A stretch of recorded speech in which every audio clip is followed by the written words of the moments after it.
আজি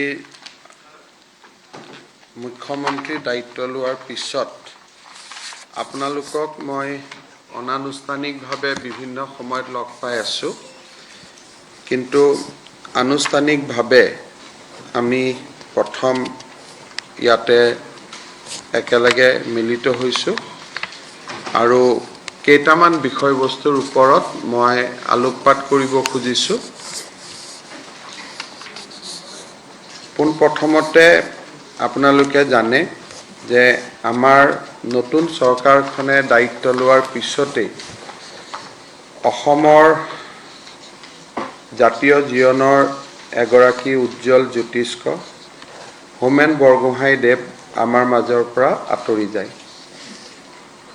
তেখেতৰ স্মৃতি জীয়াই ৰাখিবৰ বাবে আমি বিভিন্ন সময়ত বিভিন্ন প্ৰচেষ্টা চলাম, কিন্তু খুব তাৎক্ষণিকভাৱে আমাৰ গুৱাহাটীৰ নাৰেংগীৰ পৰা চন্দ্ৰপুৰ হৈ জাগি ভকতগাঁও পৰ্যন্ত অৰ্থাৎ গুৱাহাটী মহানগৰ আৰু মৰিগাঁও জিলাক সংযোগী চন্দ্ৰপুৰ যিটো পথ, সেই পথটো আমি হোমেন বৰগোহাঞি ডাঙৰীয়াৰ নামত নামাকৰণ কৰিবলৈ সিদ্ধান্ত লৈছোঁ। এই পথটোৰ দৈৰ্ঘ্য 50 কিলোমিটাৰ আৰু আমি গুৱাহাটীৰ পৰা উজনিলৈ যাবলগীয়া হ'লে যোৰাবাটত কিবা অসুবিধা হ'লে প্ৰায় এই ৰাস্তাটো আমি বিকল্প হিচাপে ব্যৱহাৰ কৰোঁ। যথেষ্ট ব্যস্ততাপূৰ্ণ পথ এটা আমি শ্ৰদ্ধাৰ হোমেন বৰগোহাঞি ডাঙৰীয়াৰ নামত ইয়াক আমি নামাঙ্কিত কৰিছোঁ। পৰৱৰ্তী পৰ্যায়ত তেখেতৰ স্মৃতি জীয়াই ৰখাৰ বাবে ৰাজ্য চৰকাৰে আৰু কেইবাটাও প্ৰচেষ্টা হাতত ল'ব, সেই বিষয়ে আমি আপোনালোকক সময়ে সময়ে জনাই থাকিম। আমি এইবাৰৰ চৰকাৰৰ দায়িত্ব লোৱাৰ পিছতেই দ্বিতীয়বাৰৰ বাবে কোভিডৰ প্ৰাদুৰ্ভাৱ বা আমি যাক ছেকেণ্ড ৱেভ বুলি কওঁ, তাক আমি দেখা পাইছিলোঁ। চৰকাৰে দায়িত্ব লোৱাৰ পিছতেই আমি কোভিড পৰিৱেশৰ মোকাবিলা কৰিবলৈ সম্ভৱপৰ সকলো প্ৰচেষ্টা আমি অব্যাহত ৰাখিছোঁ। স্বাস্থ্যমন্ত্ৰী কেশৱ মহন্ত ডাঙৰীয়াৰ নেতৃত্বত স্বাস্থ্য বিভাগে আৰু স্বাস্থ্য বিভাগক সহযোগিতা কৰিবৰ বাবে আন সকলো বিভাগে একত্ৰিত হৈ কোভিডৰ বিৰুদ্ধে যুঁজখনত নামি পৰিছে। পৰিৱেশ বহু যে উন্নত হৈছে তাক মই দাবী নকৰোঁ, কিন্তু যোৱা 3টা দিনত ই অকণমান যেন ক'ৰবাত আশাৰ এটা কিৰণ দেখুৱাইছে, তেনেকুৱা এটা আৰম্ভণিৰ চিন অলপ আমি দেখা পাইছোঁ। কিন্তু তাৰ লগে লগে ব্লেক ফাংগাছৰ দৰে নতুন প্ৰশ্নও আহি পৰিছে। কোভিডৰ পৰিৱেশ লৈ কেশৱ মহন্ত ডাঙৰীয়াই আপোনালোকক অহা কালি আনুষ্ঠানিক সাংবাদিক মেল এখন কৰিব, য'ত ৰাজ্যৰ কোভিড পৰিৱেশ, ব্লেক ফাংগাছৰ প্ৰাদুৰ্ভাৱ আৰু ব্লেক ফাংগাছক আমি পেণ্ডেমিকৰ পাৰ্ট হিচাপে ডিক্লেয়াৰ কৰা যি নটিফিকেশ্যন আদি আমাৰ ওলাব, এই গোটেইখিনিক সামৰি ৰাজ্যৰ স্বাস্থ্যমন্ত্ৰী কেশৱ মহন্ত ডাঙৰীয়াই অহাকালি আপোনালোকক এখন সাংবাদিক মেল সম্বোধন কৰিব। পজিটিভিটি ৰেট 6.9, 6.14লৈকে আহি পৰিছে। প্ৰতিদিনাই আমি 1 লাখ টেষ্ট কৰাৰ সংকল্পৰে আগবাঢ়িছোঁ। কণ্টেইনমেণ্ট পলিচি আমি যিমান পাৰোঁ আমি মানুহক বহুত বেছি কষ্ট নিদিয়াকৈ মানুহৰ জীৱন ৰক্ষাৰ বাবে আমি যিমানখিনি কৰিব পাৰোঁ আমি চেষ্টা কৰিছোঁ। আৰু আমাৰ অসম মন্ত্ৰীসভাৰ প্ৰায়বোৰ মন্ত্ৰীয়ে বিভিন্ন জিলাৰ লগত সঘনে যোগাযোগ ৰাখিছে, নিজে গৈছেও। মই আজি ৰাতিপুৱা বৰপেটাত গৈছোঁ, ঠিক সেইধৰণে স্বাস্থ্যমন্ত্ৰীও বিভিন্ন জেগাত ঘূৰিছে আৰু বিশেষকৈ ৰাতিৰ ভাগত চিকিৎসা ভাল হওক তাৰ কাৰণে আমি ভৰপূৰ প্ৰয়াস কৰিছোঁ। কোভিড-19ৰ প্ৰথম ৱেভ হওক, দ্বিতীয় ৱেভ হওক, তৃতীয় ৱেভ হওক, এই ৱেভৰ পৰা হাত সাৰিবৰ বাবে আমাক আটাইতকৈ প্ৰয়োজন হ'ল ভেকচিন। আজিৰ দিনটোত আমি জানো যে ৰাষ্ট্ৰত ভেকচিনৰ নাটনি আছে। 120 কোটি জনসাধাৰণক একেটা দিনতে ভেকচিন দিয়া সম্ভৱ নহয়। পালছ পলিঅ' হওক, টিবিয়ে হওক, আন বিভিন্ন বেমাৰৰ ক্ষেত্ৰত প্ৰতিষেধক টিকা দিবলৈ গৈ আমি 20 বছৰ 25 বছৰ সময়ো অপেক্ষা কৰিছিলোঁ। কিন্তু কোভিড এনেকুৱা এটা মহামাৰী য'ত আমি অপেক্ষা কৰাৰ সময় আমাৰ হাতত নাথাকেগৈ। ভাৰত চৰকাৰে আমাক যিমান পাৰে সহায় কৰিছে। প্ৰায় 35 লাখ লোকক আমি ভেকচিনেশ্যন কৰিব পাৰিছোঁ।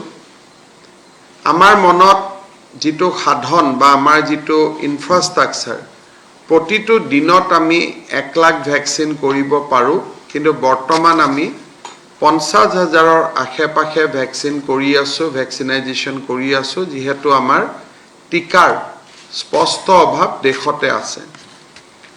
কিন্তু অহা মাহ, তাৰ পিছৰ মাহসমূহত লাহে লাহে ভেকচিনৰ অভাৱ কমি যাব, কাৰণ ইতিমধ্যে ভাৰত চৰকাৰে কেইবাটাও ব্যৱস্থা লৈছে যাতে ৰাজ্যত বা দেশত পৰ্যাপ্ত পৰিমাণৰ ভেকচিন উপলব্ধ হয়। কোভেক্সিন, কোভিচিল্ডৰ নিৰ্মাণৰ উপৰিও জাইডাছ কেডিলাৰ আন এটা ভেকচিন ভাৰত চৰকাৰে এপ্ৰুভ কৰিছে। স্পুটনিক ভেকচিনৰ প্ৰথম ড'জবিলাক আহিব আৰম্ভ কৰিছে। আৰু আন নভামেক্স, জনছন কেইবাটাও ভেকচিনৰ কথা বতৰা ভাৰত চৰকাৰে আগুৱাই লৈ গৈ আছে। এতিয়া এনেকুৱা এটা দিন আহিব যে হয়তো জুলাই হওক, আগষ্ট হওক, এনেকুৱা এটা সময় আহিব য'ত ভেকচিন পৰ্যাপ্ত হ'ব। কিন্তু পৰ্যাপ্ত যেতিয়া ভেকচিন হ'ব, তাত দুটা কেটেগৰী আছে। এটা কেটেগৰী আছে 45 years and above, আন এটা কেটেগৰী আছে 18 years to 44 years। আমি যদি 3 কোটি মানুহক আমি ডিভাইড কৰোঁ, যে 3 কোটি মানুহৰ আমাৰ সংখ্যাটোক যদি আমি এটা থাম ৰুলত হিচাপ কৰোঁ, 1 কোটি ব্যক্তি হ'ব যোন 45 yearsৰ ওপৰত। তেওঁলোকৰ ভেকচিনৰ দায়িত্ব কোনে ল'ব? ভাৰত চৰকাৰে ল'ব। 18ৰ পৰা 44 yearsত আমাৰ হাতত আৰু 1 কোটি 20 লাখ এই ধৰণৰ জনসংখ্যা আমাৰ বাবে, আমি যাক ভেকচিন কৰাব লাগিব ৰাজ্য চৰকাৰে। আৰু 18 বছৰৰ তলৰ শিশুসকলৰ ভেকচিন এতিয়ালৈকে উপলব্ধ নাই। কিন্তু যেতিয়া ভেকচিন আহে তাৰ দায়িত্ব কেন্দ্ৰই ল'ব, ৰাজ্যই ল'ব, সেই বিষয়ে সেই সময়ত দেখা যাব। এতিয়া 1 কোটি 20 লাখ লোকক যদি আমি ভেকচিন কৰিব লাগে 2টা ড'জ, তেতিয়াহ'লে ৰাজ্য চৰকাৰে খৰচ কৰিব লাগিব 600 কোটিৰ পৰা 800 কোটি টকা। যোৱা বছৰ আমি যেতিয়া কোভিড-19ৰ মোকাবিলা কৰিছিলোঁ, সেই সময়ত আমি 116 কোটি টকা আৰোগ্য নিধিত আমি সংগ্ৰহ কৰিছিলোঁ। তাৰ ইণ্টাৰেষ্ট আদি লগাই 119 কোটি টকা হ'ল। এই 119 কোটি টকা বৰ্তমান আমি এপইচাও আগত আমি খৰচ কৰা নাছিলোঁ। এটা টকাও আমি কিনা বেচা ক'তো খৰচ কৰা নাছিলোঁ। গোটেই পইচাখিনি আমি একত্ৰিতভাৱে ৰাখি থৈছিলোঁ। এতিয়া সেই পইচাখিনি আমি ৰাইজক উভতাই দিব চেষ্টা কৰিছোঁ, ৰাইজৰ বাবে ভেকচিন কিনি। আৰু সেই 119 কোটি টকাৰ ভেকচিন আমাৰ আৰোগ্য নিধিৰ পৰা আমি কিনি আছোঁ। জুলাই আগষ্ট মাহৰ পৰা ভেকচিন বাঢ়িব, টকা কমিব, এটা দিন হ'ব। গতিকে সেই পৰিপ্ৰেক্ষিতত আমি আৰোগ্য নিধিৰ সম্পূৰ্ণ টকা ভেকচিনৰ কামত খৰচ কৰিবৰ বাবে আমি ইতিমধ্যে সিদ্ধান্ত লৈছোঁ। আজি মই মুখ্যমন্ত্ৰী সাহায্য পুঁজিৰ পৰা আৰোগ্য নিধিলৈ 50 কোটি টকাৰ এটা মই এখন চেক সাংবাদিক মেলতে কেশৱ মহন্ত ডাঙৰীয়াক দিম। যিটো চিফ মিনিষ্টাৰ ৰিলিফ ফাণ্ডত যি টকা আছিলে, সেই টকা ইয়াতকৈ আমি কি ভাল কামত খৰচ কৰিম যে ৰাইজৰ ভেকচিনাইজেশ্যনতকৈতো ডাঙৰ কাম আজি একো হ'ব নোৱাৰে সো সেই দৃষ্টিভংগীৰ ফালৰ পৰা আমি 50 কোটি টকা আজি মুখ্যমন্ত্ৰীৰ সাহায্য পুঁজিৰ পৰা আমি আৰোগ্য নিধিলৈ আগবঢ়াম যাতে NHM ভ্যাকচিন বিলাক কিনি থাকিব পাৰে ইয়াৰ মাজতে কেইটামান সুখবৰ আহিছে ৰিলায়েন্স ইণ্ডাষ্ট্ৰীয়ে আমাক 15 কোটি টকা দিছে যোৱা 2 দিনত অসমৰ যিমান LP স্কুলৰ টিচাৰ আছে ৰাজ্যিক প্ৰাথমিক শিক্ষক সন্মিলনীয়ে আমাক জনাইছে যে তেওঁলোকৰ এদিনৰ দৰমহা আমাক ভ্যাকচিনাইজেশ্যন বা আন ধৰণৰ কথা কোভিডৰ কাৰণে আমাক আগবঢ়াইছে ইয়াৰ মাজতে অসম কলেজ শিক্ষক সন্থায়ো এদিনৰ দৰমহা ভ্যাকচিনাইজেশ্যনৰ কাৰণে আগবঢ়াইছে গুৱাহাটী বিশ্ববিদ্যালয়ে 15 লাখ টকা অসম কৃষি বিশ্ববিদ্যালয়ৰ শিক্ষক কৰ্মচাৰীয়ে এদিনৰ দৰমহা হিচাপে 50 লাখ টকা আজি ৰাতিপুৱা আমাক দিছে যাতে আমি মুখ্যমন্ত্ৰীৰ সাহায্য পুঁজিত দিছে ভ্যাকচিনাইজেশ্যনৰ কাৰণে এই গোটেইবিলাক টকা আমি আৰোগ্য নিধিলৈ সময় দি থাকিম মুখ্যমন্ত্ৰীৰ সাহায্য পুঁজিতে আগবঢ়াওক বা আৰোগ্য নিধিতে দিয়ক আমি এই গোটেই পুঁজিখিনি কোভিডৰ নামত আমাক যিমান দান বৰঙনি মুখ্যমন্ত্ৰীৰ সাহায্য পুঁজিত আহিব সেই গোটেই সাহায্যখিনি বা টকাখিনি আমি আৰোগ্য নিধিলৈকে আগুৱাই দিম যাতে আমি ভ্যাকচিন কিনিব পাৰো কোনোবাই প্ৰশ্ন কৰিব পাৰে যে চৰকাৰৰ টকা নাই নেকি চৰকাৰৰ টকা ক'ৰ পৰা আহিব আকৌ আমি ট্যাক্সে লগাব লাগিব পেট্ৰলত 1 টকা দাম বঢ়াব লাগিব কৰবা 2 টকা বঢ়াব লাগিব বা কোনোবা উন্নয়নমূলক পুঁজিৰ পৰা টকা কাটি আনি ভ্যাকচিনত দিব লাগিব চৰকাৰ মানেতো ৰাইজ দুটা তো বস্তু নহয় চৰকাৰে টকা নচপায় আলটিমেটলি আপোনালোকৰ পৰা লৈয়ে মই এখন হাতৰ পৰা এখন হাত দিব লাগিব সেইকাৰণে আজি মই অসমৰ ৰাইজক আহ্বান জনাব খুজো যে আমি সকলোৱে আন এজনৰ ভ্যাকচিনৰ টকাটো দিব পাৰো নেকি মোৰ আজি জন্মদিন can I vaccinize 2 people যে মই মোৰ জমা ঘৰত পইচা আছে মই 800 টকা যদি দিও এজন লোক ভ্যাকচিনেট হ'ব সো আমি আমাৰ জন্মদিনত আন এজন লোকক ভ্যাকচিনাইজেশ্যন কৰিব পাৰো নেকি কাৰণ আজি এটা ভ্যাকচিন মানে এজন লোকক নিশ্চিত মৃত্যুৰ পৰা উদ্ধাৰ কৰা গতিকে মই 10 লাখ টকা মুখ্যমন্ত্ৰীৰ সাহায্য পুঁজিত দিব খুজো তাৰ মানে বেসিক্যালি মই 8000 লোকক মই ভ্যাকচিনাইজেশ্যন কৰাত সুবিধা কৰি দিলো যে মই 100 জনক ভ্যাকচিন দিব খুজো তাৰ মানে মই 80000 টকা মুখ্যমন্ত্ৰীৰ সাহায্য পুঁজিত মই দিলো অৰ্থাৎ 800 into 10 800 into 100 800 into 20 গতিকে কোভিশিল্ড ভ্যাকচিন ললে আমাক দুটা ডোজত 600 টকা পৰে আৰু কোভ্যাকচিন ললে আমাক দুটা ডোজত 800 টকা পৰে মই অসমৰ ৰাইজক এই ভ্যাকচিনাইজেশ্যন কাৰ্যসূচীটো এক জনভাগিদাৰী বা এক জন আন্দোলনলৈ ৰূপান্তৰ কৰাৰ বাবে অনুৰোধ কৰিম আপোনালোকে মুকলি মনে 600 into 1 মানে এজনৰ কাৰণে দিলে 600 into 2 দুজনৰ কাৰণে দিলে আমি বাতৰি কাকতত মুখ্যমন্ত্ৰীৰ সাহায্য পুঁজিৰ একাউণ্ট নম্বৰ দিছো আৰোগ্য নিধিৰ একাউণ্ট নম্বৰ দিছো যতে যেনেকে পাৰে আমি 100 জনৰ ভ্যাকচিনাইজেশ্যন কৰি দিও 50 জনৰ ভ্যাকচিনাইজেশ্যনৰ কাৰণে দিও 10 জনৰ ভ্যাকচিনাইজেশ্যনৰ কাৰণে দিও ইয়াত চৰকাৰৰ টকা নাই শব্দটো অনাৰ প্ৰয়োজন নাই মই দেখো কোনোবাই সোশ্যাল মিডিয়াত কয় বিত্তীয় নাটনি এটো বিত্তীয় নাটনি নহয় এজনক জীবন উপহাৰ দিয়াৰ আনন্দ কোনোবাই নিদিলেও চৰকাৰে ভ্যাকচিনাইজেশ্যন খিনি কৰিবই কিন্তু এজনে জীবন উপহাৰ দিয়াৰ যেটো আনন্দ সেই আনন্দৰ পৰা আমি ৰাইজক বঞ্চিত কৰিব খোজা নাই যে নহয় মইও কন্ট্ৰিবিউট কৰিব খুজো I want to give a life to somebody else so সেই আনন্দৰ পৰা আমি বঞ্চিত হ'ব খোজা নাই মই নিজেও কালি পৰখি যিমান মোৰ সক্ষম আছে মই ইমান জনৰ ভ্যাকচিনাইজেশ্যনৰ কাৰণে দিম আমাৰ মন্ত্ৰী সকলেও দিব MLA সকলে দিব কোনোবাই দেউতাকৰ জন্মদিনত দিব কোনোবাই মাকৰ জন্মদিনত দিব কাৰণ এই ভ্যাকচিনেশ্যনটো এবছৰ সময় চলি থাকিব আমি যদি ডেইলি 1 লাখকো ভ্যাকচিন কৰো জুলাই মাহৰ পৰা যদি ভ্যাকচিন পাও আগষ্ট মাহৰ পৰা পাও আমি এইটো 30 লাখ মাহত দিনত দিলে আমাক 3 মাহ লাগিব 1 কোটি 20 লাখ লোকক দিবৰ কাৰণে আৰু যদি 3 কোটি মানুহক দিব যাও আমাক 10 মাহ লাগিব আৰু ভ্যাকচিনো পাব লাগিব সেইকাৰণে গুটে অনাগত 3-4 মাহ ৰাইজে জুনে জেনেকে যত পাৰে এই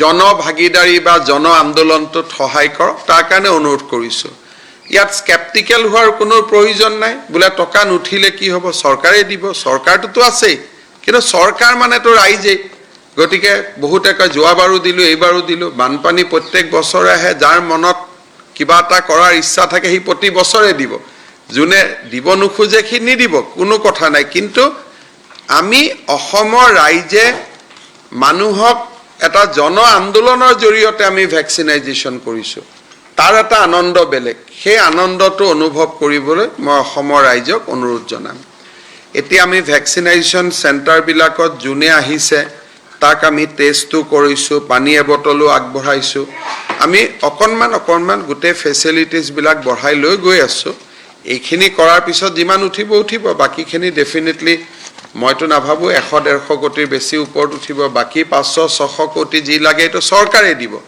কিন্তু আমি আমাৰ আন এজনক জীৱন দিয়াৰ সুখখিনি আমি লব পাৰো নেকি এটা মই সুবিধা ৰাইজৰ মাজলৈ আগুৱাই দিছো বাট আমি কিবা দান বৰঙনি পাও নাপাও ভ্যাকচিনেশন বিনামূলীয়াই হ'ব আৰু আমি ফ্ৰী ভ্যাকচিনেশন আমি ৰাইজক কৰি থাকিম আৰু সেইটো আমাৰ সংকল্প আছিল সেইটো চলি থাকিব ভাৰত চৰকাৰে 44 বছৰ ওপৰক বিনামূলীয়াকৈ দি আছে আৰু ডেফিনেটলি আমি 18 to 44 years খিনি ৰাজ্য চৰকাৰে বিনামূলীয়াকৈ দিব ইৰেসপেক্টিভ অফ আমি কিবা দান বৰঙনি পাও বা নাপাও তাৰ কাৰণে আমাৰ ৰেলখন ৰখি নাথাকে ৰেলখন ডেফিনেটলি চলি থাকিব আজি আমাক আৰু এটা অলপ সহায় আহিছে অসমত ৰিলায়েন্সৰ 39টা পেট্ৰল পাম্প আছে তেওঁলোকে আজি কৈছে যে কোভিডৰ ৰোগী কঢ়ুৱা অক্সিজেন কঢ়ুৱা বা কোভিডৰ নামত যিমান গাড়ী চলিব সকলোতে তেওঁলোকে প্ৰতিদিনে 50 লিটাৰকৈ তেল প্ৰতিখন গাড়ীক তেওঁলোকে বিনামূলীয়াকৈ দিব এনেকে বিভিন্ন ৰাজ্যে সহায় কৰি আছে শিক্ষকসকলে এদিনৰ দৰমহা আগবঢ়াইছে ইউনিভাৰ্সিটিৰ পৰা বিধায়কসকলেও আহি সহায় আগবঢ়াই আছে গতিকে মই ৰাইজক কোভিড বিশেষকৈ ভ্যাকচিনেশনটো এটা জন আন্দোলনলৈ ৰূপান্তৰ কৰাৰ বাবে আহ্বান জনাম মই এতিয়া আলফাৰ প্ৰসংগত আহিব খুজিছো আপোনালোকে জানে যে আমাৰ চৰকাৰে দায়িত্ব গ্ৰহণ কৰাৰ পিছত আৰু তাৰ ঠিক আগমুহূৰ্তত 3-4টা উপৰ্যুপৰি ৰাজ্যখনত আইন শৃংখলা জাতীয় প্ৰশ্নৰ আমাৰ সন্মুখত আহি আছিল প্ৰথমতে আমি এটা ব্যক্তিগত তেল প্ৰতিষ্ঠানৰ দুগৰাকী বিষয়াক আলফাই অপহৰণ কৰি লৈ যায়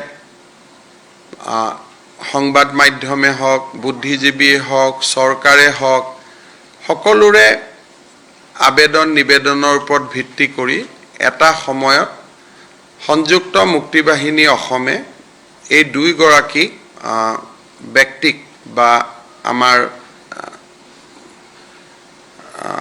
যি কৰ্মচাৰী আছিল সেই ব্যক্তিগত প্ৰতিষ্ঠানৰ কৰ্মচাৰী তেওঁলোকক মুকলি কৰি দিয়ে এই ঘটনাটো চলি থকাৰ ঠিক সমান্তৰাল বা কেইদিনমান পিছত ONGCৰ আৰু 3জন কৰ্মচাৰীক 21 এপ্ৰিলৰ পুৱতি নিশা আলফাই অপহৰণ কৰি লৈ যায় প্ৰথম অৱস্থাৰ পৰা আমি জানো যে এটো আলফাৰ দ্বাৰা সংগঠিত হৈছিল কিন্তু আমি আলফাৰ নামটো এই কাৰণে কোৱা নাছিলো কাৰণ আলফাই নিয়া নাই বুলি কৈছিল গতিকে আমি যেহেতু কোনে নিছে কোনে নিয়া নাই হেতু ইস্যু নহয় ইস্যুটো হল সুৰক্ষা বা সুৰক্ষিতভাৱে উভতি আহা আমি দেখা পালো যে সেই সময়ছোৱাত আৰক্ষী সামৰিক বাহিনী সকলোৰে এটা অপাৰেশন চলিছিল দুজনক উদ্ধাৰ কৰা হল আৰু ৰিতুল শইকীয়া আলফাই তেওঁক লৈ যায় আৰু ভাৰত সীমান্ত পাৰ কৰি বৰ্তমান ৰিতুল শইকীয়াক মাইনমাৰলৈকে লৈ যোৱা হৈছে। মাইনমাৰত ৰিতুল শইকীয়া সুস্থ হৈ আছে আৰু আমাৰ যিমান খা খবৰ মতে তেওঁ খোৱা বোৱা স্বাস্থ্য গোটেইখিনি যত্ন লোৱা হৈছে। মই যোৱা পৰহি ৰিতুল শইকীয়াৰ ঘৰত গৈছিলোঁ। ৰিতুল শইকীয়া তেওঁৰ দেউতাক মাক আৰু এটা পত্নী নতুনকৈ বিয়া কৰোৱাৰ পিছত আৰু এটা সৰু সন্তান, আৰু সেই সৰু সন্তানটোক আপোনালোকে সকলোৱে টিভিত লক্ষ্য কৰিছে, বহুত সাংবাদিকে নিশ্চয় তেওঁৰ ঘৰতো গৈছে। পৰিয়ালটোত এটা যথেষ্ট কৰুণ পৰিৱেশ এটা আমি সকলোৱে দেখা পাইছোঁ। মোৰ ইমানখিনি পৰিয়ালটোৰ বিষয়ে মই আগত নাজানিছিলোঁ, কিন্তু পৰহি দিনাখন যেতিয়া মই পৰিয়ালটোৰ ঘৰলৈকে যাওঁ, তেতিয়া মই দেউতাকে মোক তেওঁৰ গোটেই জীৱনৰ বিষয়ে কৈ আছিল যে ল'ৰাজনে প্ৰথম 2006লৈকে ঘৰতে খেতি বাতি কৰি দেউতাক মাকক চোৱা চিতা কৰি আছিল। 6 চনত ল'ৰাজন পুনেলৈকে যায়। পুনেত এটা মাৰুতি কোম্পানীৰ ৱৰ্কশ্বপত মেকানিক হিচাপে ল'ৰাজনে কাম কৰে আৰু 2016 চনলৈকে 10 বছৰ পুনেত এটা সৰু মাৰুতি কোম্পানীৰ ৱৰ্কশ্বপত ল'ৰাজনে কাম কৰে। কাম কৰি থকা অৱস্থাতে নিজৰ ভায়েকক ৰিতুল শইকীয়া পঢ়ায়, ভায়েকজনকো মানুহ হিচাপে নিৰ্মাণ কৰে আৰু বন্ধটো যেতিয়া আহে সি ঘৰৰ খেতি বাতিৰ কাম কৰে, পৰিয়ালটোক চলায়। লাহে লাহে সি গাঁৱৰ বেলেগ ল'ৰাকো পুনেত লৈ গৈছিলে, নিজৰ ভায়েককো লৈ গৈছিলে। এই ধৰণে কৰি কৰি 16 চনত এটা এই সৰু টকা দি দেউতাকক পেচমেকাৰো লগালে, গোটেইখিনি কৰিলে আৰু শেষত গৈ 16 চনত ITI ল'ৰাজনে পাছ কৰাৰ পিছত এনেকে কৰোঁতে কৰোঁতে লাকুৱাত ONGCত নিম্ন বৰ্গৰ সহায়ক হিচাপে টেকনিকেল পাৰ্চন হিচাপে যোগদান কৰে। মই অত্যন্ত বিনম্ৰতাৰে সৈতে আলফাৰ সেনাধ্যক্ষ পৰেশ বৰুৱা ডাঙৰীয়াক অনুৰোধ কৰিম যে তেখেতেও যদি কেতিয়াবা এই ল'ৰাজনৰ ঘৰত আহে, সন্তানটিক সৰু শিশুটিক দেখা পালে মই একেবাৰে নিশ্চিত তেওঁৰ চকুৰেও চকু পানী নিগৰি পৰিব। ONGC হওক, অইলে হওক, আমাৰ ৰাইজৰ বিভিন্ন দাবী থাকিব আৰু অইল আৰু ONGCৰো এটা পক্ষ থাকিব যে তেওঁলোকে আমাৰ অৰ্থনীতিৰ কাৰণে কিমানখিনি কাম কৰি আছে। মানুহে কোৱাৰ দৰে যে 2000 টকাই তেওঁলোকে 2000 কোটিয়ে বছৰত দিয়ে, আচলতে ইমান চিম্পল নহয়। অইল আৰু ONGCয়ে যি আমাক তেল বা আমাক যি উৎপাদন কৰে, তাৰ পৰা অসমৰ ৰাইজে 3টা পদক্ষেপত আমি সেই টকা পইচাবোৰ উভতাই পাওঁ। প্ৰথম তেওঁলোকে ৰয়েলটি দিয়ে, তেওঁলোকে যিমান তেল উৎপাদন কৰে তাৰ ওপৰত আমি GST লওঁ আৰু তাৰ ওপৰতো ভাৰত চৰকাৰে যিখিনি উপাৰ্জন কৰে 42% আকৌ আমাক state share of central taxes বুলি আমাক উভতাই দিয়ে। সাধাৰণ মানুহৰ ধাৰণাৰ বিপৰীতে আমি ক'ব গ'লে যে যদি আমি খুব হিচাপ কৰি চাওঁ, তেতিয়াহ'লে আমি দেখা পাওঁ যে অইল ছেক্টৰৰ পৰা আমাৰ ৰাজ্যখনে বছৰত নট লেছ দেন আমি 14,000 কোটি টকাতকৈ আমি বেছি পাওঁ ফ্ৰম 3 sources, এটা ভেট, এটা চেণ্ট্ৰেল শ্বেয়াৰ অফ টেক্সেছ, আনটো হ'ল ৰয়েলটি। এক প্ৰকাৰ ক'ব গ'লে অসমৰ অৰ্থনীতি বা অসমৰ বিকাশত যদি অইল ছেক্টৰটো স্থবিৰ হৈ যায়, তেতিয়াহ'লে আমাৰ ৰাজ্যখনৰ গোটেই বিষয়বিলাকতে এটা জ্যোতি আহি পৰিব। আৰু আপোনালোকে যদি আমি ভাল কৰি চাব যাওঁ, তেতিয়াহ'লে 17-18ত আমি টোটেল অইল ছেক্টৰৰ পৰা ৰয়েলটি পাইছোঁ 1800 টকা, কিন্তু ভেট আৰু পাৰ্ট অফ চেণ্ট্ৰেল টেক্সেছ যদি আমি যোগাৰ কৰোঁ 14,726 কোটি টকা আমি পাইছোঁ আৰু অইল ছেক্টৰৰ পৰা 19-20 চনত আমি পাইছোঁ 16,007 কোটি টকা আনকি 2016-17ত আমাক সেই সময়ত পেট্ৰলিয়ামৰ ৰয়েলটিৰ বাবদ 7,700 কোটি টকা প্ৰধানমন্ত্ৰী মোদী ডাঙৰীয়াই আমাক উভতাই দিছে অইল ছেক্টৰত নুমলীগড় ৰিফাইনেৰীক 9 মিলিয়ন মেট্ৰিক টনলৈকে এক্সপাণ্ড কৰাৰ এক বৃহৎ প্ৰকল্প চলি আছে এই মুহূৰ্তত যদি অইল ছেক্টৰৰ ওপৰত উপৰ্যপৰি আক্ৰমণ চলে আমাৰ ৰাজ্যখনৰ অৰ্থনীতিৰ মেৰুদণ্ডডালো ভাঙি যাব because it is not about 1800 crore এটো 1800 কোটি টকাৰ কথা নহয় এটো 18000 কোটি টকাৰ কথা it is about expansion of Numaligarh refinery যেটো 9 MMT লৈকে গৈ আছে গ্যাস উৎপাদন নহলে লাকুৱা তাপবিদ্যুৎ প্ৰকল্প আমি চলাব নোৱাৰো গ্যাস উৎপাদন নহলে অসমৰ টি গাৰ্ডেনৰ আমি ফ্যাক্টৰী বিলাক চলাব নোৱাৰো গ্যাস উৎপাদন নহলে অসমত আমি গ্যাস ক্ৰেকাৰ চলাব নোৱাৰো সো কেতিয়াবা আমি গোটেই বিষয়টো খুব সীমিত কৰি কথা কোৱাৰ কাৰণে অইল আৰু পেট্ৰলিয়াম সেক্টৰৰ কন্ট্ৰিবিউশনটোৰ কথা আমি কেতিয়াবা পাহৰি যাওঁ ৰিতুল খৈকিয়া এগৰাকী সাধাৰণ কৰ্মচাৰী আছিল তেওঁৰ অপহৰণে আমাক বা তেওঁক লৈ যেটো আমি ভাবো যে অইল আৰু ONGCয়ে কিবা কাম কৰি দিব আজিতকৈ কিবা নতুন কৰিব বা আমাৰ দাবী আছে হেবিলাক চাব লাগে মই ভাবো যে এই গুটেই বিষয়টো ৰিতুল খৈকিয়াৰ জৰিয়তে নহয় এই কাম যদি হ'ব লাগে ৰাজ্য চৰকাৰৰ জৰিয়তে হ'ব অৰ্থাৎ যদি অইল আৰু ONGCৰ পৰা আমি আৰু কিবা আমাৰ অপেক্ষা আছে সেই কাম ৰাজ্য চৰকাৰে কৰিব লাগিব আজি ৰাজ্য চৰকাৰে গৈ প্ৰধানমন্ত্ৰীক ক'ব লাগিব ৰিতুল খৈকিয়াই এই কামখিনি কৰিব নোৱাৰে বা তেওঁৰ অপহৰণেও এই সমস্যাটো সমাধান কৰিব নোৱাৰে আজি যদি আমি ভাবো যে অইল আৰু ONGCয়ে আৰু বেছি অসমৰ কাৰণে কাম কৰিব লাগে সেই কামখিনি কাৰ জৰিয়তে হ'ব ৰাজ্য চৰকাৰৰ জৰিয়তে হ'ব গতিকে মই আলফাই হক আন দল সংগঠনসমূহক ক'ব খোজো যে আমি ৰাজ্য চৰকাৰে প্ৰচেষ্টা কৰিম যে অইল আৰু ONGCয়ে আৰু অসমৰ অৰ্থনীতিত সেৱা আগবঢ়াওক let them contribute more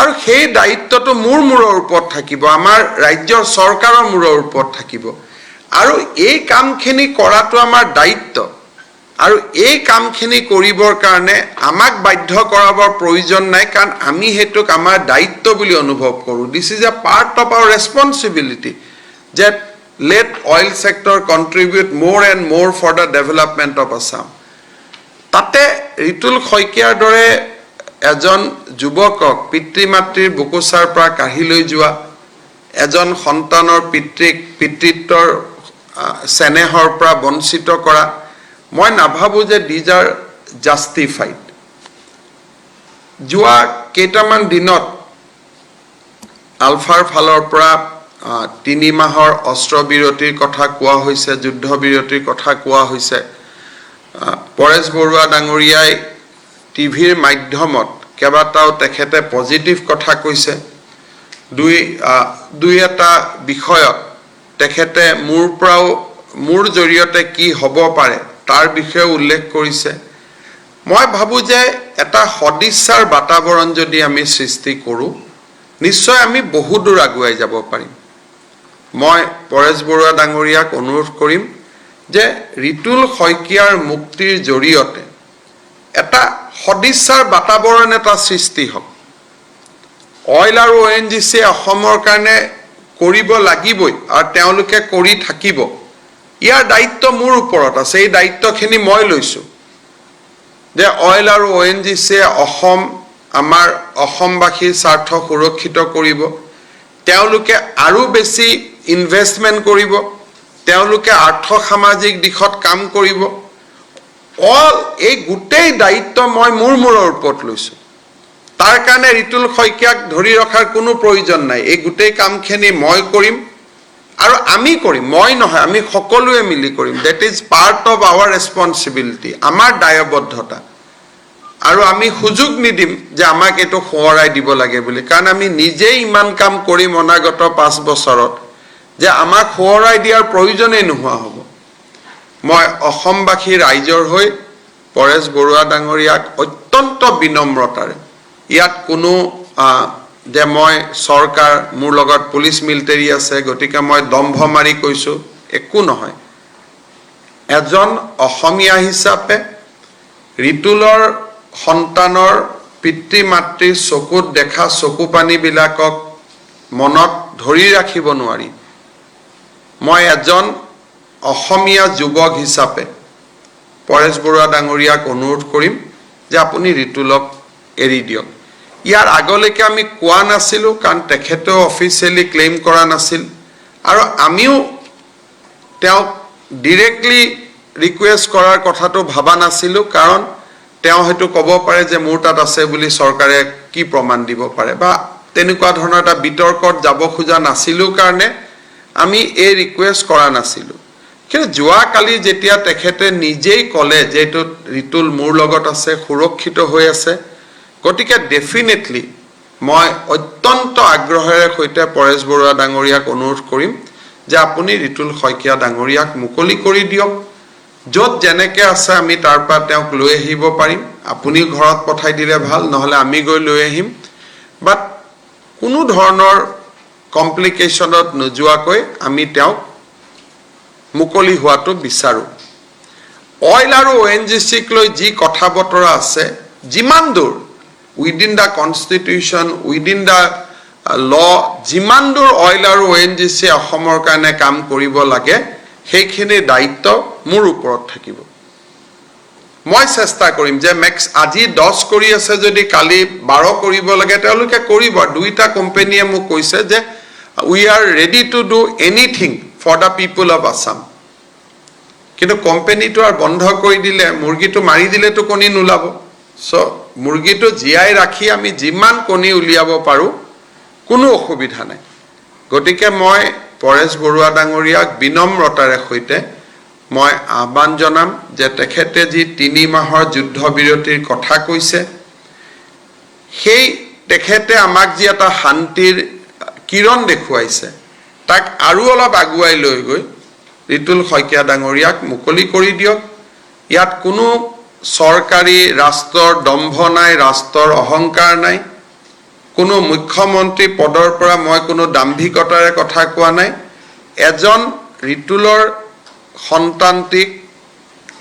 সন্তানটিৰ চকুত দেখি অহা পিতৃৰ অভাৱ পিতৃ মাতৃৰ খালি যি আজি ক'ব গলে তেওঁলোকৰ যি গুটেই অন্তৰ আজি ৰিক্ত হৈ আছে পত্নী গৰাকীয়ে কেতিয়া স্বামীক ভালে আছে নাই যি ধৰণে মোক মাজুলীত বিচাৰি গৈছে তাতে ঘৰত কান্দি আছে গুটেইবোৰ চোৱাৰ পিছত মই পৰেশ বৰুৱা ডাঙৰীয়াক অত্যন্ত বিনম্ৰতাৰে সৈতে অনুৰোধ কৰিম যে আপুনি যেন ঋতুলক এৰি দিয়ে মই ভাবো যে সংবাদ মাধ্যমৰ জৰিয়তে মোৰ অনুৰোধৰ প্ৰতি তেখেতে ৰেসপন্স কৰিব অইল আৰু ONGC যি ধৰণে অসমৰ উন্নয়নৰ কামত লগাব লাগে আজি যি কৰি আছে তাতকৈ আৰু কেনেকে বেছিকৈ তেওঁলোকে কাম কৰে তাৰ দায়িত্ব মোৰ ওপৰত থাকিব অইল আৰু ONGCৰ লগত কথা বতৰা পাতি কোনো লাভ নাই কাৰণ সিদ্ধান্ত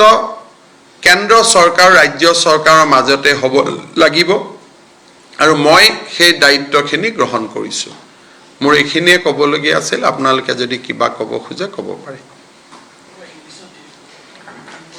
অসমীয়াত কোৱা কথাখিনি আৰু ইংৰাজী নহয়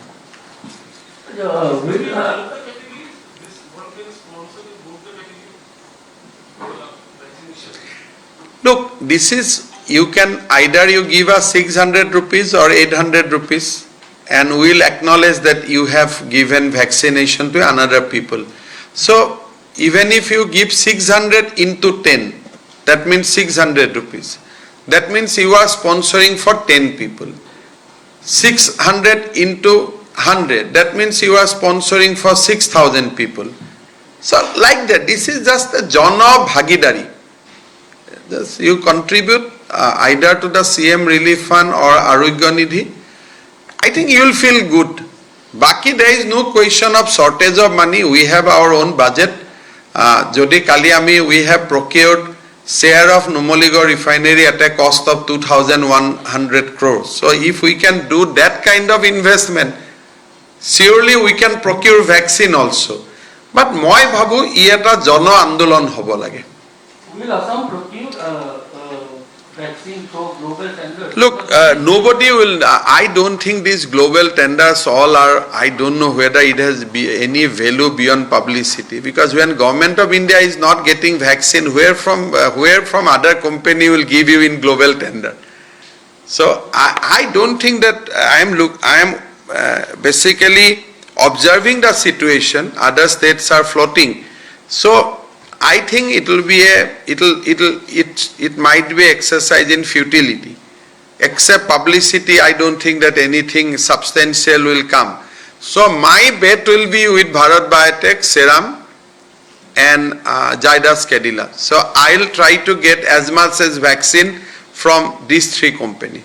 It has been witnessed that particularly in urban areas there is a scarcity of vaccine, but in rural areas, particularly in South Salmara, if you see, slots are available to book for vaccine, and vaccines are also available. Are you going to? It is not that. As of now, you see, the question is that we are getting 5 lakhs vaccine or 7 lakhs vaccine per month on 45 plus category.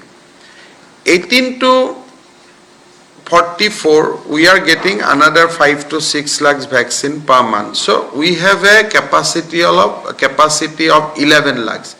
So if today South Salmara is showing some position, once we have less vaccine somewhere, we'll bring that vaccine from South Salmara back to Kamrup. But I don't think that as a whole anywhere slot is vacant to that extent. If you put 3-5 name in computer in South Salmara, they will show that slot is filled.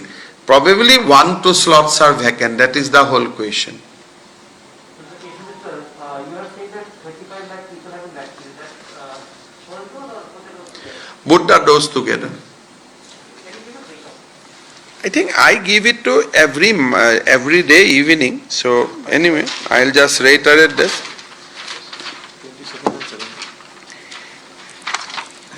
As of now, we have vaccinated total 35,88,056 people. With first dose, 28,31,443. With second dose, 7,56,613. There is also a question about vaccine wastage people are talking about. So basically, you have to see the practical situation. In the month of March and April, there was no taker of vaccine. So amar usorat ejon manu ahe, vaccine loy baki 9 jon nahe. So once you open the bottle, for next day you cannot preserve it. So eta luar pisot baki 9ta pelai dibo lage. So we are carry forward that legacy, that part of the wastage which we have done in the month of March. But now there is hardly any wastage. But data will keep on showing that there is a wastage because of the legacy problem. Otherwise, now there is no wastage. We had around 9% wastage. Now we had brought it down to 6%. As volume will increase, our wastage percentage will keep on coming down. দুটা প্ৰশ্ন আছে আপোনালৈ প্ৰথমটো প্ৰশ্ন হৈছে যে মাদ্ৰাসাসমূহ general স্কুললৈ convert কৰা হৈছে নেকি এনে ধৰণৰ কিছু বাতৰি অলৰেডি চৰকাৰী যিমান মাদ্ৰাসা আছিলে যোৱাবাৰে বিধানসভাত বিল পাছ হৈ গ'ল 2 এদিনতে তাত জেনেৰেল ল'ৰা ছোৱালী এডমিশ্যন ল'ব আৰু এটা প্ৰশ্ন আছে মুখ্যমন্ত্ৰী মহোদয় দ্বিতীয়টো প্ৰশ্ন হৈছে যে মাইক্ৰ ফাইনেন্সৰ ঋণ মাফ হ'ব নে সুদ মাফ হ'ব সক আমি নিৰ্বাচনৰ সময়ত স্পষ্টভাৱে কৈছো যে মাইক্ৰ ফাইনেন্সৰ ঋণ আৰু সুদ আমি দুইটাই মাফ কৰি দিম খালি তাৰ কোৱান্টাম যে 1 লাখ টকালৈকে কৰিম নে 2 লাখ টকালৈকে কৰিম that committee will decide the quantum কিন্তু কোনোবা এখন বাতৰি কাকতত ওলাইছে যে অকল সুদ মাফ কৰিব মই এটাই কথা কম যে আমি অসমৰ মাতৃসকলক যি বিশ্বাস আৰু আস্থা দিছো তাৰ পৰা আমি পিছ হও কি নাহো ধন্যবাদ। স্যাৰ মই এটা কথা সুধিছোঁ যে ঋতু শইকীয়া অপহৰণ বুলিয়ে নহয় গোটেই অসমৰ যিটো ইনচাৰ্জেঞ্চিৰ সমস্যা কিন্তু এইটো লজিকত হৈছে যে ক'ৰবাত বহিৰাজ্যৰ কোম্পানী অসমৰ পৰা বহুত লৈ গৈছে আৰু ইয়াত বঞ্চিত কৰিছে আৰু এইবাৰো এইবিলাক হ'ল আৱেগিক কথা। প্ৰথম কথাটো হ'ল বহিৰাজ্যৰ টকা পইচাৰ ওপৰতেতো আমাৰ চৰকাৰখন চলি আছে। আজি গুজৰাটৰ কোম্পানীয়ে যি ইনকাম টেক্স পায় তাৰ যিখিনি ভাৰত চৰকাৰে ট্ৰান্সফাৰ কৰি দিয়ে তাৰ ওপৰতেতো আমি চলি আছোঁ। তেল পেট্ৰল বাঁহ চব যোগ কৰি দিলে অসমৰ খৰচৰ 4 মাহতকৈ ওপৰতো নোলায়। এতিয়া এই কথাবোৰ কোনোবা এটা সময়ত অসমৰ কিছু মানুহে কৈ দিলে, মানুহৰ মূৰত এইবিলাক ৰেখাপাত কৰি সোমাই থাকিলে, তাৰ পৰা এতিয়া আমি উলিয়াই আনিব নোৱাৰোঁ। সমস্যাটোতো তাতে। মই বিত্তমন্ত্ৰী হৈ থাকিলোঁ, মইতো জানো যে গোটেই যদি অইলে যিমান টকা ইয়াৰ পৰা তেল লয় ইণ্টাৰনেশ্যনেল মাৰ্কেটৰ সমান যদি আমি পুৰা দামখিনিও লৈ লওঁ তথাপিতোতো আমি ভাৰত চৰকাৰৰ ওপৰতে নিৰ্ভৰ কৰি চলিব লাগিব। চাহৰ ক্ষেত্ৰত চাহততো আমাৰ লষ্ট হয়। এতিয়া প্ৰশ্নটো হ'ল যে আজিৰ দিনত চাহ উদ্যোগে অসম চৰকাৰক এটকাও টেক্স নিদিয়ে, এমপ্লয়মেণ্ট দি আছে, কিন্তু আমাৰ চৰকাৰৰ ৰাজহত টি ইণ্ডাষ্ট্ৰীৰ কণ্ট্ৰিবিউশ্যন ইজ চিম্পলি নিগেটিভ, মানে পজিটিভ নহয়, দেয়াৰ কণ্ট্ৰিবিউশ্যন ইজ নিগেটিভ। সেইকাৰণে মই টেক্সে মাফ কৰি দিলোঁ যে 3-4 বছৰ টেক্সেই দিব নালাগে। এইবিলাক হ'ল কি যে কোনোবা এটা সময়ত কিছুমান মানুহে আমাৰ মানুহৰ মূৰত সুমুৱাই দিলে, তো এতিয়া সেইটোৰ পৰা আপুনি ওলাব নোৱাৰে। কিন্তু উৎপাদন হয় মহাৰাষ্ট্ৰত, উৎপাদন হয় গুজৰাটত, তাৰ কোম্পানীবিলাকে ইনকাম টেক্স দিয়ে, তাৰ 42% ষ্টেটলৈকে ট্ৰান্সফাৰ হয়, তাৰে আকৌ 1.2% অসমে পায়। আমিতো তেনেকৈহে চলি আছোঁ। যদি অসমক নিজে চলিব দিয়ে আমিতো বছৰত 4 মাহৰ ওপৰত এটা দিনো চলিব নোৱাৰোঁ। সেইকাৰণে এতিয়া এই কথাবিলাক কোনোতো ৰিচাৰ্চ পেপাৰ একো নাই, কোনো আজিকালি তাৰ ওপৰত PhDও কৰা নাই, আৱেগিকভাৱে কথাটো চলি আছে। কাউণ্টাৰ ৰিচাৰ্চ পেপাৰ বহুত ওলাই আছে, কিন্তু এতিয়া মানুহে, সেইকাৰণে মই ভাবোঁ যে we do not acknowledge what Government of India is doing for us. সমস্যাটো হৈছে তাতে যে আমি কিবা এটা কাৰণত আমাৰ মূৰত সোমাই গ'ল যে আমাক শোষণে কৰে। এটা কোনটো জাগাত শোষণ কৰে জাগাটো কিন্তু কোনেও দেখাব নোৱাৰে যে এইটো সেক্টৰত শোষণ কৰি আছে।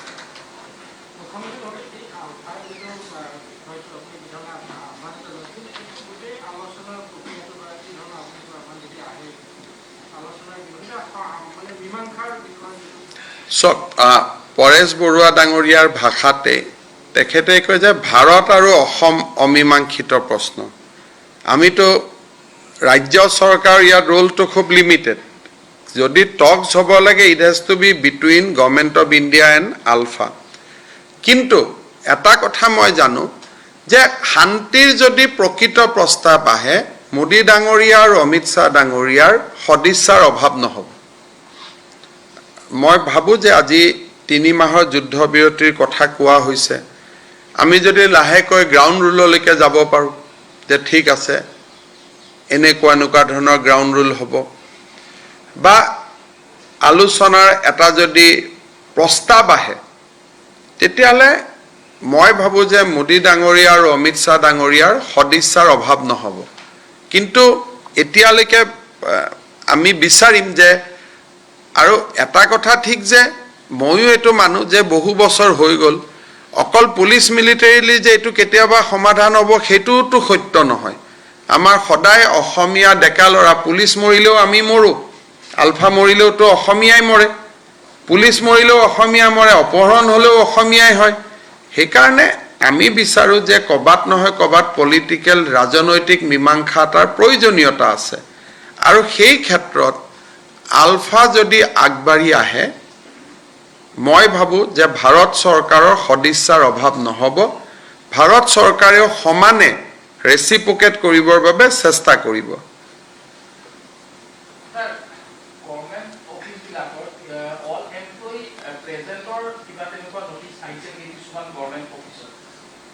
এতিয়া চৰকাৰী অফিচ বন্ধ আছে, কিন্তু সিনিয়ৰ অফিচাৰে যদি কাবাক বিচাৰে যে এই ফাইলটো ডিসপোজেলৰ কাৰণে মোক এইগৰাকী কৰ্মচাৰীক আজি লাগে, তেওঁ আহিব লাগিব।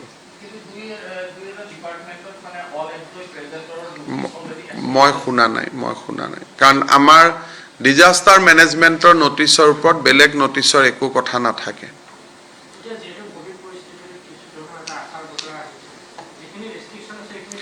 চক ৰেষ্ট্ৰিকশ্যন আমি দিয়াৰ কাৰণে আশাৰ বতৰাটো আহিছে, কিন্তু ভেকচিন নোহোৱাকৈ আপুনি ৰেষ্ট্ৰিকশ্যনটো উঠাব নোৱাৰে। আৰু আশাৰ বাতৰিও বহুত বেছি আশা নহয়, মই আগতে কৈছোঁ যে আশাৰ অলপ ইংগিতহে দেখা গৈছে, আশাটো পূৰা হোৱা নাই, জাষ্ট এ বিগিনিং। সেইটো হয়তো আকৌ কালি পৰহি ফটক কৰি একদিনত 12% পজিটিভিটিও হৈ যাব পাৰে। কাৰণে মই আপোনালোকক যে এতিয়াই ধাৰণা এটা নল'ব যে কোভিডৰ পৰিৱেশ ভাল হৈছে, বাট এটলিষ্ট বেয়া হোৱা নাই। আজিৰ পৰা 15 দিন আগত আমি য'ত আছিলোঁ তাৰ পৰা আমি তলত যোৱা নাই। মুখ্যমন্ত্ৰী মহোদয়, নতুন চৰকাৰে ডি ভোটাৰ সমস্যাটো সমাধান কৰাৰ বাবে পদক্ষেপ ল'ব নেকি? চব হৈ থাকিব, চববিলাক কাম কৰিম এটা এটাকৈ। সময় আছে, কালি বিধানসভা হৈ যাওক, চবে শপত গ্ৰহণ কৰক, লাহেকৈ কোভিড খাম কাটক, ডি ভোটাৰ, NRC, CA, আমাৰ ক্লজ 6, যিমানবিলাক সমস্যা আছে, বানপানী, এই 5 বছৰত এই সমস্যাবিলাক সমাধান হওক, তাৰ কাৰণে অত্যন্ত আন্তৰিকতাৰে সৈতে আমাৰ চৰকাৰখনে কাম কৰিব।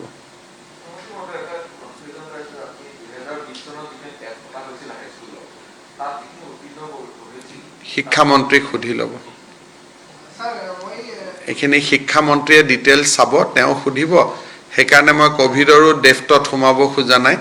আমাৰ মন্ত্ৰীসকলে অলপ নিজৰ নিজৰ বিভাগৰ দায়িত্ব লওক। মই চবফালে বেটিং কৰি থাকিলে লাষ্টত মোৰ কামটো নহ'ব, তেওঁলোকৰ কামখিনি হ'ব। গতিকে মই প্ৰথম কেবিনেটতে কৈছোঁ যে মোৰ কামখিনি মই কৰিম, আপোনালোকৰ কামখিনি আপোনালোকে কৰিব লাগিব। কাৰো ওপৰত কোনেও হস্তক্ষেপ নকৰে, নিজৰ ডিপাৰ্টমেণ্টৰ সিদ্ধান্ত নিজে ল'ব। মুখ্যমন্ত্ৰী মহোদয়, এটা সৰু প্ৰশ্ন। আপুনি ইতিমধ্যে যোৱাকালি ক'লে যে 1 লাখ নিযুক্তিৰ ব্যৱস্থা কৰিব অসমৰ ক্ষেত্ৰত কৈছে। বিগত চৰকাৰটোত দেখা গৈছে যে NRC কৃষকৰ কাম কৰিছিলে, যোৱা বছৰ হোলীৰ সময়তে চাওক, আমাৰ নিৰ্বাচনৰ প্ৰতিশ্ৰুতি হ'ল যে গণি 1 লাখ ল'ৰাক সৰু সজাই থিয় কৰাই এপইণ্টমেণ্ট লেটাৰ দিম। আৰু আমি দিয়া এপইণ্টমেণ্ট লেটাৰ দৰমহাও পাব আৰু চৰকাৰী সুবিধাও পাব। গতিকে মোৰ অসমৰ ৰাইজক যিটো ইলেকশ্যনৰ সময়ত আমি প্ৰতিশ্ৰুতি দিছিলোঁ, কোভিড নহ'লে হয়তো অহা মাহৰ পৰা এডভাৰটাইজ আৰম্ভ হৈ গ'লহেঁতেন। গতিকে গণি মই 1 লাখ ল'ৰাক যাতে নিযুক্তি পত্ৰ দিব পাৰোঁ তাৰ চেষ্টা থাকিব, আৰু ভগৱানে কৰিলে সফলো হ'ম, তাক মই বিশ্বাস কৰোঁ।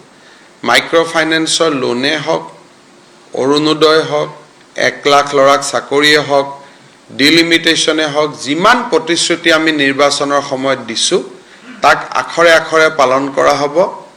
আৰু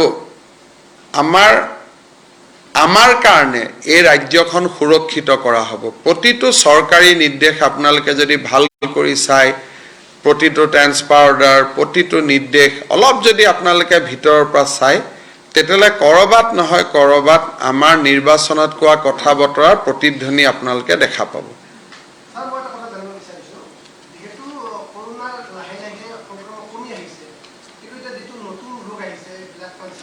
অহাকালি স্বাস্থ্যমন্ত্ৰী ডাঙৰীয়াই কোভিড আৰু ব্লেক ফাংগাছৰ ওপৰত আপোনালোকক ডিটেইলছ তেখেতে জনাব। ব্লেক ফাংগাছ সাধাৰণতে ডায়েবেটিছ থকা ৰোগীৰ হোৱাৰ বহুত সম্ভাৱনা থাকে।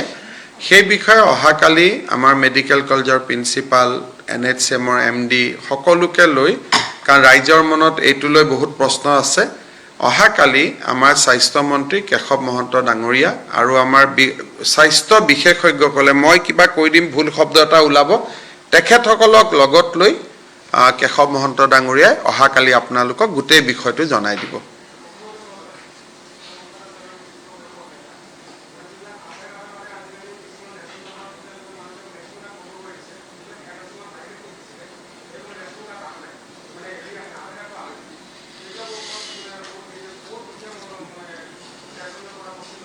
মই চাই দিম বাৰু মই নাজানো বিষয়টো কিন্তু এবাৰ আপোনালোকে ৰঞ্জিত দাস ডাঙৰীয়াকো ক'ব আৰু মই চাই দিম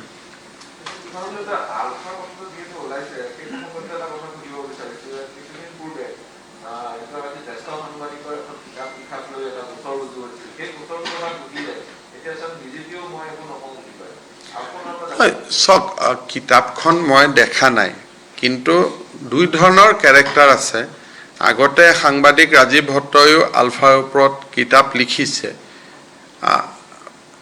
বিভিন্ন সময়ত সে গোৱাভৰা বহুত বিপ্লৱীৰ ওপৰত কিতাপ লিখিছে আৰু মই ভাবো পৰেশ বৰুৱাৰ জীৱনৰ বিষয়ে জনাটো প্ৰয়োজনীয়তা আছে তেওঁ বিশ্লেষণৰ কাৰণে কিন্তু কিতাপখনত এটো থাকিব নালাগে যে কিতাপখন পঢ়ি যাতে মানুহ আলফা হবৰ কাৰণে উদগনি নাপায় পৰেশ বৰুৱা ফুটবল খেলিছিল তেওঁ কেনেকে গ'ল কি কৰিলে আপত্তি নাই হেকানে কন্টেন্টটো অসম আৰক্ষীয়ে চাই পেলাই তেওঁলোকে সিদ্ধান্ত ল'ব আৰু যদি কন্টেন্টত এনেকুৱা কথা নাই যে কিতাপখন পঢ়িলে মানুহে কিবা এটা ৰাষ্ট্ৰদ্ৰোহ কৰিবলৈ প্ৰেৰণা নাপায় তেতিয়াহলেতো it is a literary work হেকানে মই ভাবো যে বিষয়টোৰ ওপৰত সিদ্ধান্ত ল'ব আৰু এইবিলাক বহুত ডাঙৰ ইস্যু নহয় আলোচনা শান্তি এইবিলাকহে ডাঙৰ ডাঙৰ ইস্যু আৰু মই ভাবো যে সময় লগে লগে এইবিলাক নিজে নিজে সমাধান হৈ গৈ থাকিব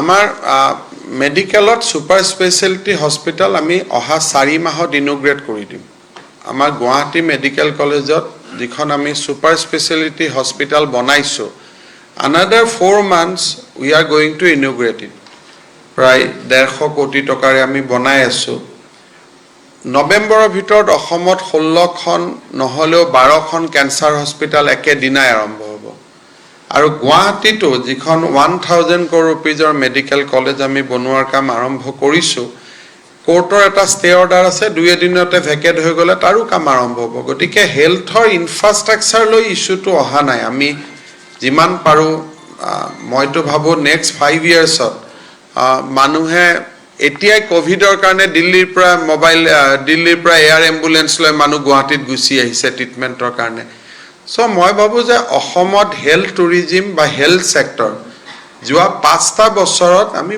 বহুত ভাল পদক্ষেপ দেখা পাম আজি এটা মই ৰাতিপুৱা বৰপেটাত গৈ আছিলো বৰপেটাত মোক তাৰে মানুহে কলে স্যাৰ আহক লাইনাকটো লগাই আছো চাব আহক মই কলো আজি নাহো পিছত আহিম বৰপেটা জিলাৰ দৰে যদি জিলাত লাইনাক মেচিন লাগে যি আগত বিবৰুৱা ক্যান্সাৰ হস্পিটালৰ লাইনাক মেচিন এটা উদ্বোধন কৰা কিমান ডাঙৰ উৎসৱ আছিল আজিৰ পৰা 5 বছৰ আগত প্ৰধানমন্ত্ৰী মনমোহন সিং আহিছিল আজি তেনেকুৱা লাইনাক মেচিন 16টা জাগাত বহিব ডিফু বৰপেটা আজি বহি আছে ইনফেক্ট বৰপেটাত মই আহোতে ৰাতিপুৱা দেখি আহিছো দূৰৰ পৰা মই সুমুৱা নাছিলো মই পিছত এদিন আহিম গতিকে ইনফ্ৰাষ্ট্ৰাকচাৰ ইস্যুটো নাই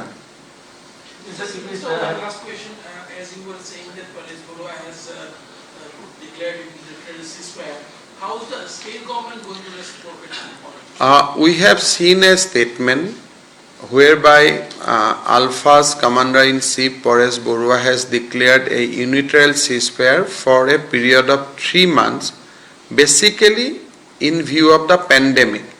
And also he has said that this is a goodwill gesture for the new government. So obviously any positive step, state government welcome it, but in our view that this has to be actually carry forward with some more solid step. You cannot have a ceasefire without ground rule. And if we have announced ceasefire, then ultimate intention has to be that yes, now we are going to enter into discussion. So I am waiting for a more elaborate statement from Sri Paresh Barua. As a supplementary to that question, how are you going to respond back to this ceasefire, number one? Number two is that Alpha peace talk is already in an advanced stage. So is there a possibility if olive branch comes from Mr. Borua, there can be a parallel talks with him? First of all, as a state, we cannot respond to the present ceasefire declaration because this is just the intent, and you cannot take some step on basically on a statement of intent. So I am waiting for a further statement from C. Paresh Borua whether this ceasefire is to facilitate a discussion between Government of India and Alpha. So if that statement come and Sri Paresh Borua inform us that yes, my ceasefire is to basically prepare a ground for further discussion, then we will respond it appropriately. But as of now, he has said that this is a goodwill gesture for the new government as well as in view of pandemic. So on this is just a preliminary statement of intent and you cannot react on it. But I hope and trust that this statement of intent will be further fortified or backed by a more elaborate statement that what he means by unilateral ceasefire. Also, Mr. Chief Minister, LPG distributors in Assam have threatened that they would shut down operation if their staffs are not declared as frontliners. They had actually returned to the state government for about a month. They have not returned. That is, I don't think this is any issue. Frontliner means what? Day one vaccination. Right. So we can do that vaccination. That is not an issue because anyway from next week I am going to do vaccination for the bankers specially because they are also working day and night. Even for LPG driver, workers, we have no issue. We can go to the plant site and we can do the vaccination. I'll advise MD NHM to speak to LPG distributors and take a call on that. Sir, Paresh Borua sagi sai ase press meet তেওঁ phone কৰিছিল সংবাদ মাধ্যমলৈ একৰ পৰা চাৰি কাইলৈৰ পৰা 4 দিনৰ ভিতৰত মুকলি কৰি দিম বুলি কৈছে। মইতো ষ্টেটমেণ্টটো দেখা নাই কিন্তু মই খুব আন্তৰিকতাৰে সৈতে আহ্বান জনাম যে তেখেতে যাতে ঋতুল শইকীয়াক মুকলি কৰি দিয়ে আৰু যদি সংবাদ মাধ্যমত তেওঁ তেনেকুৱা বিবৃতি দিছে তাক অসম চৰকাৰে আদৰণি জনাইছে।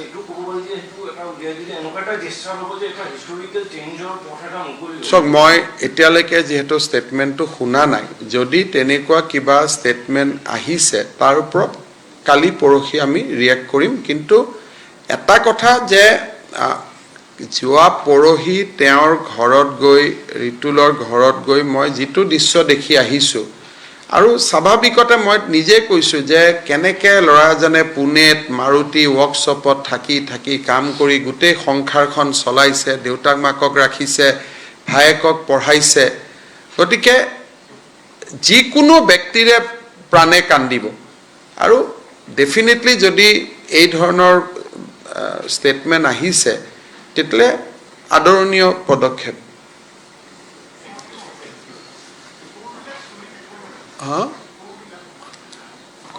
It is up to the Chief Justice of High Court কিন্তু মই এটা কথা ডেফিনেটলি কম যে এডভোকেট আৰু কোৰ্টৰ ষ্টাফসকলে যেতিয়ালৈকে ভেকচিন নলয় তেতিয়ালৈকে it will be my request that limited কাম কৰা ভাল কাৰণ এই ৱেভটো বা এই অসুখটো অলপ বেলেগ ধৰণৰ আজি মানে ফটক কৰি লাঙত গুচি যায় সেইকাৰণে বিফোৰ ভেকচিন এনি ড্ৰাষ্টিক সিদ্ধান্ত লোৱাটো উচিত নহয়।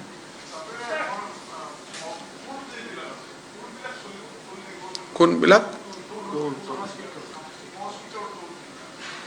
সংস্কৃত টোলবিলাক ভাৰতীয় ঐতিহ্য শিক্ষাৰ কেন্দ্ৰ হিচাপে ট্ৰান্সফৰ্ম হ'ব সেইটো এছেম্বলিত মই অলৰেডি কৈ দিছোঁ। আপোনালোকে যোৱাবাৰৰ যিটো ষ্টেটমেণ্ট আছে দুইখন গভৰ্ণমেণ্ট একেই সোণোৱাল ডাঙৰীয়াৰ চৰকাৰ মোৰ চৰকাৰ এখনেই চৰকাৰ গতিকে যোৱাবাৰত কোৱা কথাখিনি এইবাৰো চলিব তাত দুখন চৰকাৰটো নহয় গতিকে ধাৰাবাহিকতাটোৱে মেইন কথা। ধন্যবাদ।